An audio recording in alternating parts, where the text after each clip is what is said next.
కమిట్మెంట్గా ఉన్నారంటే, ఎంత పట్టుదలగా ఉన్నారంటే, ఆయనకి నేను చూసినప్పుడు ఆయనలో స్వార్థం కనపడలేదు. ఆయన ఏదో గొప్ప పదవి చేయాలి, లేకపోతే ఏదో గొప్ప రాజగౌరవాలు అనుభవించాలి అన్నటువంటి ఆలోచన ఆయన ఎక్కడ కూడా కనపడలేదు.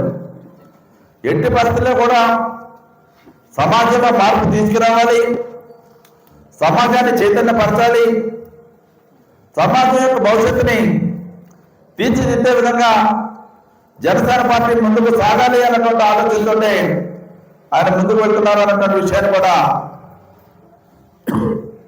ఈ సందర్భంగా నేను మీ అందరికీ కూడా తెలియపరుస్తున్నా.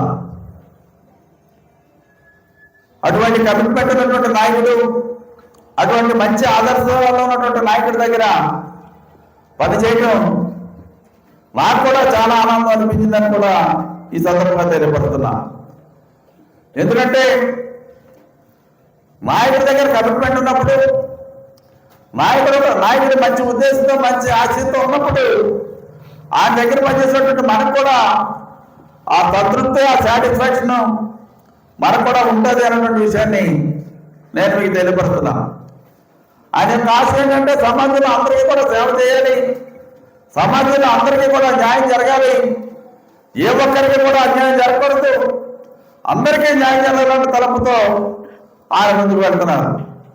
అదే ఈ రోజున్న నాయకుల్లో కాసినటువంటి ప్రథమ లక్షణం అని కూడా ఈ సందర్భంగా మీకు తెలియపరుస్తూ, నాయకుడిలో ఉండవలసిన లక్షణాలు, నాయకుడంటే ప్రజాసేవ చేసి ప్రజల యొక్క జీవితాన్ని 3 పూలు 6 కాయలుగా మార్చడమే ఆ నాయకుడి యొక్క ఉద్దేశం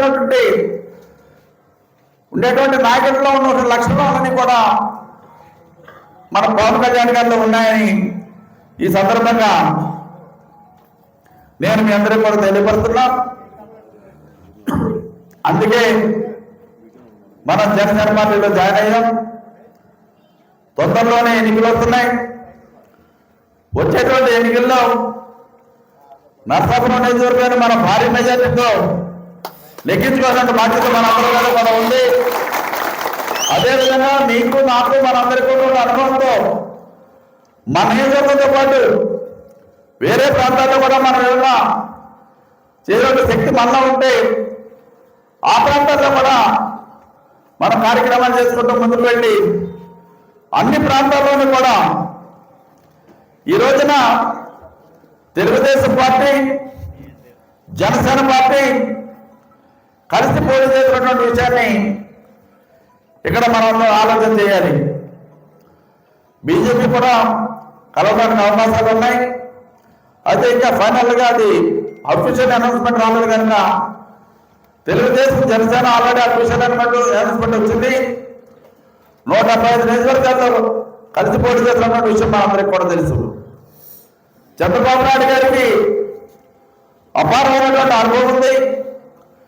ఆంధ్ర రాష్ట్రం మీద పరిపూర్ణమైన అవగాహన ఉంది. అదేవిధంగా పవన్ కళ్యాణ్ గారికి చేయాలన్నటువంటి తపన ఉంది, చేసి చూపించాలనే దమ్ము ధైర్యం పవన్ కళ్యాణ్ గారిలో ఉన్నటువంటి విషయం కూడా ఈ సందర్భంగా తెలియపడుతున్నా. ఆయన అడుగు ముందుకేసినప్పుడు ఎదురు సముద్రం ఉందా లేకపోతే అగాధం ఉందా అనేటువంటి ఆలోచన చేయకుండా తన ఆలోచన చేసే అడుగు ముందుకు వేయాలనుకున్నప్పుడు, తన వేసే అడుగు న్యాయం ధర్మం అనుకున్నప్పుడు దేనికి వెనకడక ముందుకు సాగే వ్యక్తి మన పవన్ కళ్యాణ్ గారు అనే సందర్భంగా నేను మీ అందరికీ కూడా తెలియపరుచుకుంటున్నా.